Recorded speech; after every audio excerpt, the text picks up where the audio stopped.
Bom dia a todos, sejam todos bem-vindos para o nosso Café com o Evangelho. Eu sou Leila Rocha de Oliveira. Eu sou o Roberto Antônio de Oliveira, ambos, eu e a Leila, vinculados ao Centro de Estudos Espírita Allan Kardec, aqui de Olambra, interior de São Paulo. Olambra, cidade das flores. Olambra que leva as flores para todo o Brasil e até para outras partes também do mundo. Mas, Roberto, você conhece alguém que faça aniversário no dia 1º de maio? Porque hoje é dia 1º de maio. 1º de maio. Deixa eu ver. Mas são todos trabalhadores, né, Leila? Hoje é dia do trabalho, dia mundial, mas né? que faça aniversário, que tenha nascido nessa data. É nascido. Olha, tem muitos, mas eu me lembro particularmente de Eurípides Bassanufo. Olha, Eurípides. E que dia que ele nasceu? 1º de maio, mas do ano de 1880. Nós estamos aí no último quartel, né, do Segundo Império, né, e dali a 9 anos passaremos a ser república. E nasceu na cidade mineira, ali do Triângulo Mineiro, a cidade de Sacramento. Ontem nós falamos um pouquinho, né, Leila? Exatamente. Hoje vamos falar um poucão, né? Falamos ontem desse apóstolo da caridade, um homem muito culto, muito, apesar de uma cidade pequena naquela época, né, de interior, mas ele sempre foi uma pessoa que se destacava diante dos demais desde criança, muito estudioso, muito aplicado, muito religioso, e ele tinha 3 coisas que incomodavam a ele. Uma era a doença da mãe, que depois que ela teve o primeiro filho, a partir dali ela começou a ter muitos desmaios e ninguém conseguia curá-la. Outra era que o tio, que eles chamavam senhor Mariano, se tornou espírita. E o outro era que ele não conseguia entender o significado das bem-aventuranças, do Sermão do Monte que Jesus nos fala. Então nós falamos sobre isso ontem, falamos que ele, como um jovem, já exercia, com 22 anos, já exercia várias atividades. Ele era secretário da Irmandade São Vicente de Paulo, ele era jornalista, ele era vereador, ele era, jornalista, vereador, secretário da Irmandade, ele era professor do colégio que ele abriu o Liceu Sacramentano e era também o diretor da escola, com 22 anos de idade. Mas como vereador, ele também trabalhou muito, e nós temos dentro do Espiritismo pessoas que se destacaram como políticos. Dr. Bezerra de Menezes foi um deles, foi um grande trabalhador. E ai meu Deus, o Eurípides o Eurípides, tudo bem. O Eurípides jovem ainda como vereador, porque os espíritos que vêm com uma missão, eles vêm adiante do seu tempo. Então imagina tudo que ele realizou como vereador numa cidadezinha pequenininha do interior no final do século, iniciando o século XX. Você gostaria, Roberto, de citar alguma das grandes obras que ele, como vereador, conseguiu conquistar para a cidade? Sim. E, en passant, eu gostaria de fazer as justificativas para alguns delitos que muitos entre aqui, nós reencarnados, cometem. Os políticos não são exceção. Entretanto, existem as boas práticas políticas. Eurípides Bassanufo, a Leila falou do nosso querido Bezerra de Menezes, Dr. Bezerra de Menezes, né? E Eurípides ele, por exemplo, como vereador, foi eleito para 4 anos. E nesse ínter, ele estava meio do mandato e é promulgada uma lei estadual, quer dizer, uma lei que abrangia todas as cidades do estado, prorrogando este mandato por mais 2 anos. Então, ele recusa esse acréscimo de mandato, alegando que aqueles que o elegeram para 4 não sabia se concordaria que ele ficasse mais 2. Então, aí vocês têm aí uma ideia da grandeza dessa alma que hoje estamos recordando. Mas entre outras obras que Então, mas aí o que ele fez com relação a isso, já que aumentou mais 2 anos? ele renunciou a esse acréscimo.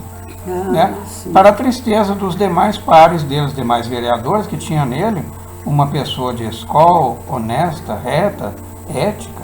Ele achou que ele não tinha sido eleito para ser, não sabia se o pessoal queria que ele continuasse. Isso, então, olha, meu mandato é para 4 anos, é o povo que dá. Então, mas Mas vamos notar o que ele fez como vereador, isso é importante. Algumas obras muito importantes para a cidade, né, que ele conseguiu. Por exemplo, tem um ribeirão próximo aliás, é um rio, né?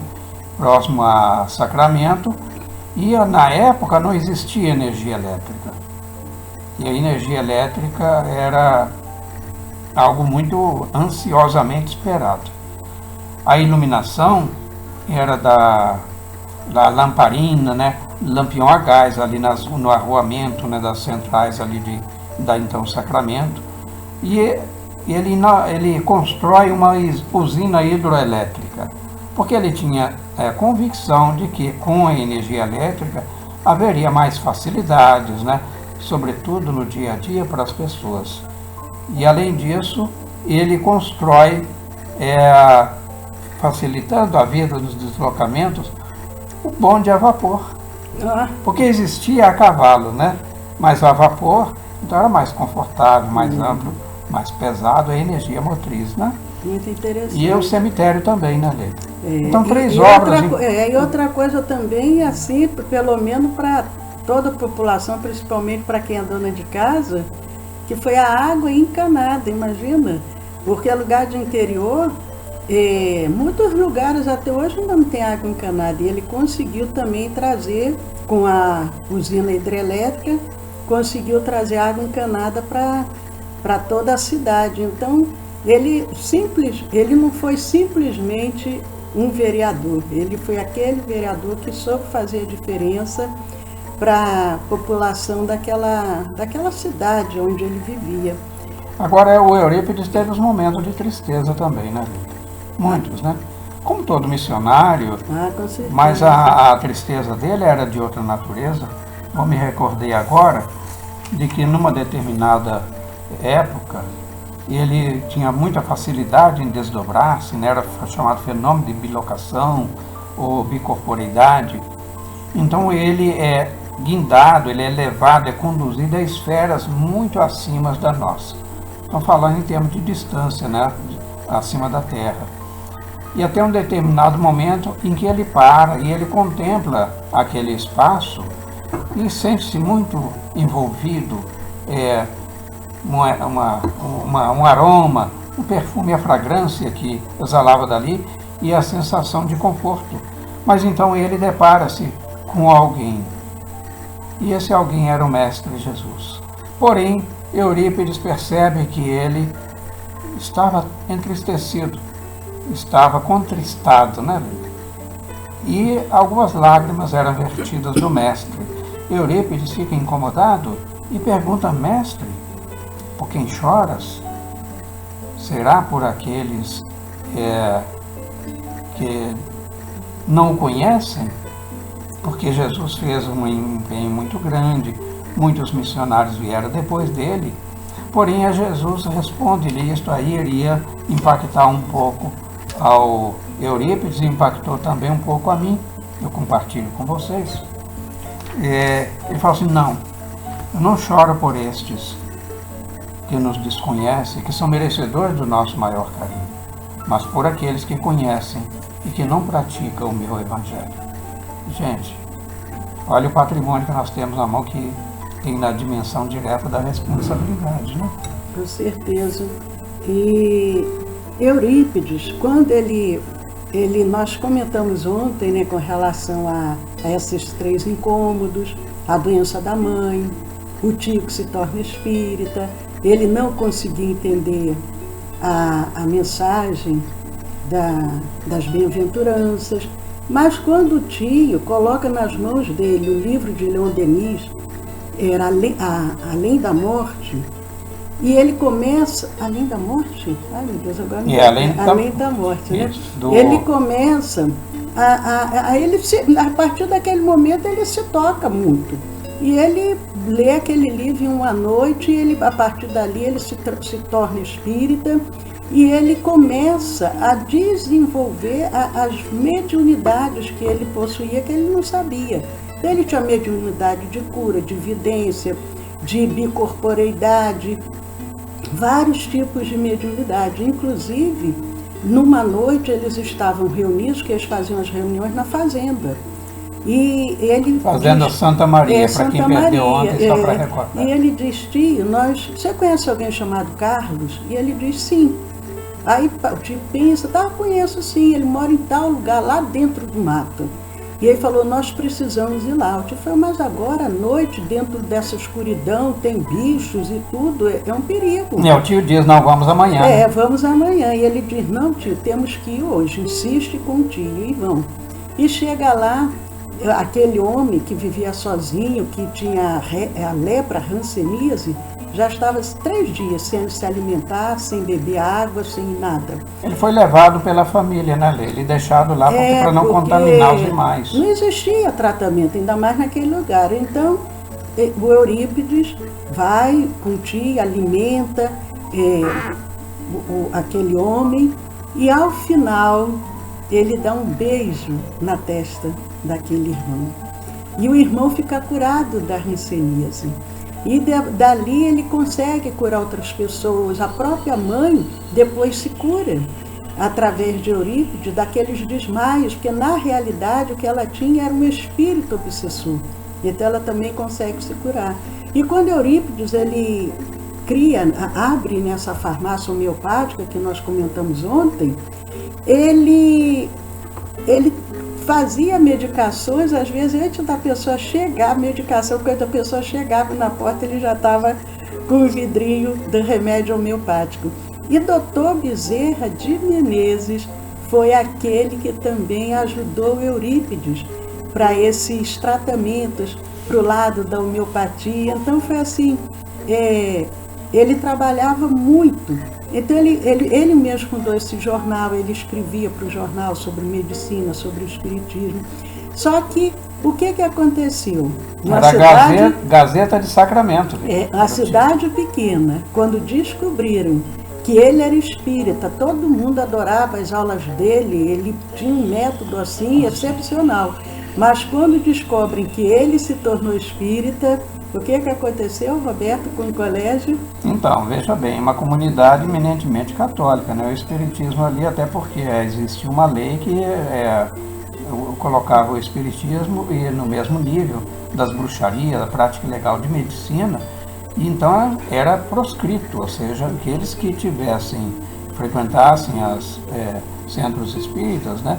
E não com outra denominação até, mas que fosse espírita, ele estaria sujeito à prisão e à multa. Exatamente. Mas aí o que os pais fazem? Então retira suas crianças, seus filhos, a contragosto dessas crianças, tira eles do colégio, né, o Liceu Sacramentano. E os alunos vão saindo, e ele fica desolado, porque quando ele viu os professores saírem, os alunos saírem, ele ficou sem aluno nenhum. Então um dia ele estava desolado, muito triste, muito desarmonizado. Determinado a fechar. Porque inclusive o dono do prédio havia até pedido o prédio de volta, porque também, né, um prédio alugado para um espírita, né?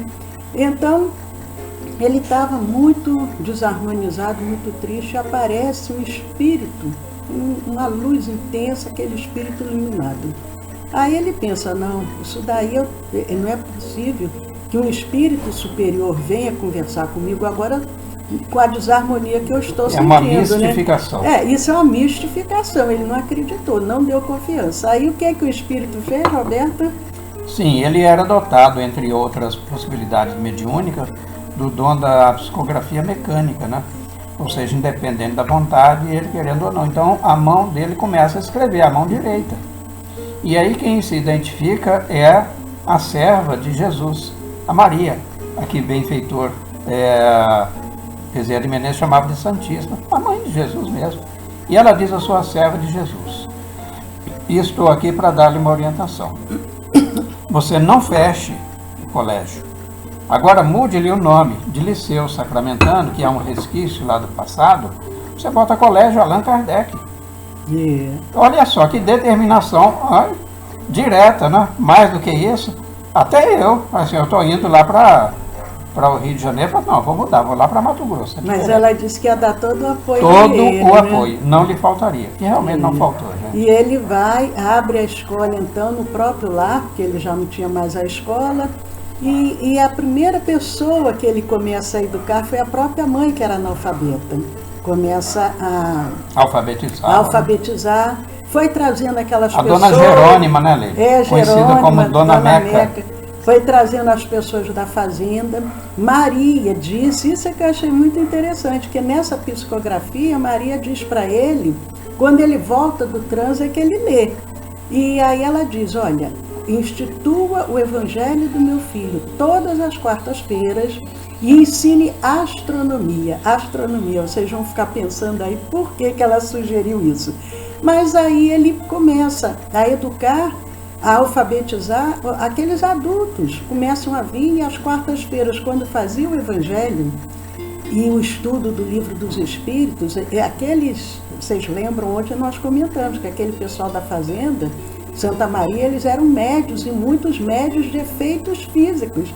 Então, o que começa a acontecer na cidade quando ele está ali ensinando aquelas pessoas e falando sobre o Evangelho? Hein?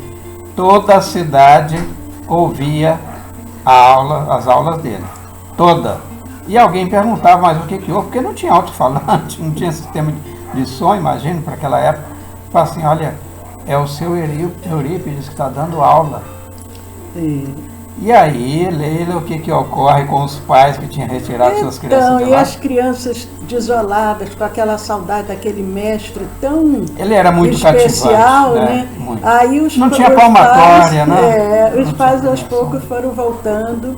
No próprio lar, ele começou a ensinar dentro da própria casa, foi voltando, e chegou um momento que aí os professores foram voltando, já tinham 200 alunos, aí ele teve que derrubar inclusive algumas paredes da própria casa para poder dar continuidade, acolher todas aquelas crianças, numa cidade pequena, 200 alunos. Então foi assim uma coisa maravilhosa, mas ele teve muitas perseguições, muito sofrimento, porque quando a pessoa se declara, olá, Sueli, tudo bom? Seja bem-vinda, a Niva também. Ela escreveu aqui. Não, ela só disse assim, vocês me lembram essa casa. Mas que casa, Niva? Depois a Niva vai você abrir assim, ali, vocês me lembram essa casa. Aí. Agora eu não entendi. Mas então, me diga aí, Niva, que casa que é que a gente lembra você? Porque o nosso café é tão rapidinho, mas ele passa muitas perseguições, muito sofrimento, mas ali timorato, né? Trabalhador, curando, muitas curas ele realizou, muitos partos. Ele às vezes estava dando aula, abaixava assim a cabeça, os alunos já sabiam. Ele abaixava assim a cabeça e ele se transportava para onde a pessoa às vezes estivesse precisando de ajuda. Uma certa feita ele avisou os alunos, olha, eu já fui lá, já fiz o parto. Lá na distante, né? Já fiz o parto, mas o marido vai chegar aí, querendo que eu volte lá de novo. Porque naquela época ele inclusive chamava os alunos de senhor. E era aquele respeito, né? Os alunos ficavam em pé, cumprimentavam. Então vocês cumprimentem e tal, daqui a pouco o homem chega esbaforido. E o Eurípides volta com o homem. Quando chega lá, a esposa diz, seu Eurípides, professor Eurípides, doutor Eurípides, não sei, porque ele fazia de tudo, né? Ela chamava de Eurípides, porque para falar Eurípides. É capaz, Eurípides, né? O que o senhor está fazendo aqui? Eu estou bem com o meu filho, correu tudo bem no parto. Estava amamentando já o filho. O senhor não precisava voltar. E aí o marido acredita, porque Eurípides já tinha dito, eu já fui lá, já correu tudo bem, mas o marido não tinha acreditado, então ele vai. Então ele fez muitas curas, assim, uma vida assim de missionário. Mas aí a gente fica pensando, será que a pessoa, assim do nada, se tornou esse grande homem, grande estudioso, grande trabalhador do Cristo? Será que foi assim? Ou será que há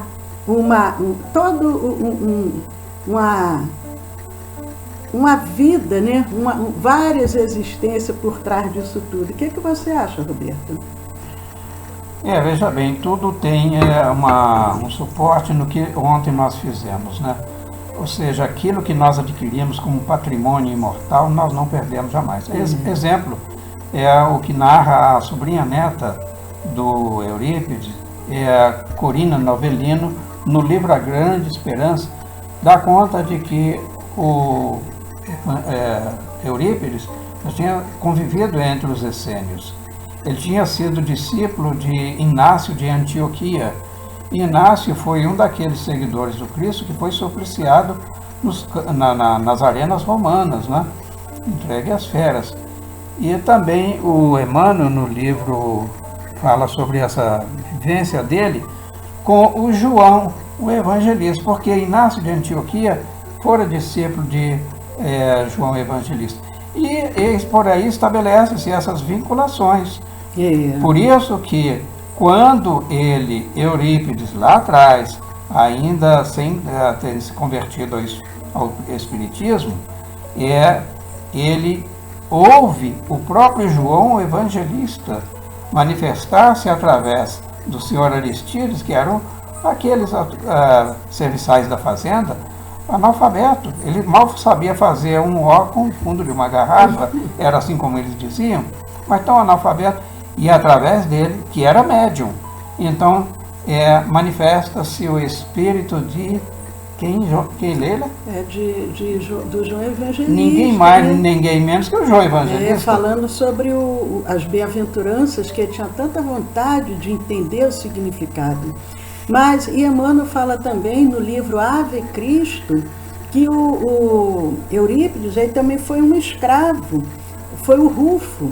E também como cristão foi supliciado, e ele deu todo aquele testemunho da sua convicção como cristão.